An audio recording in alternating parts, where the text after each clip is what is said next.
batendo papo.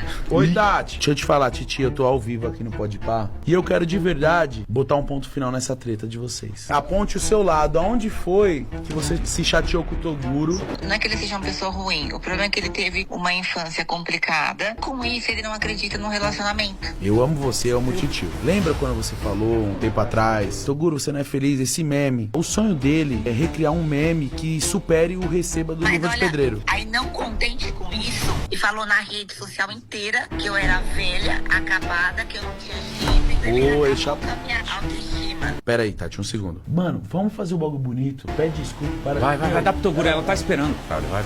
Tati, Oi. eu vou te falar uma parada de coração. O tiozão não é feliz. Nossa. Você chapou, viado. Você chapou, mano. Nossa. Pedro!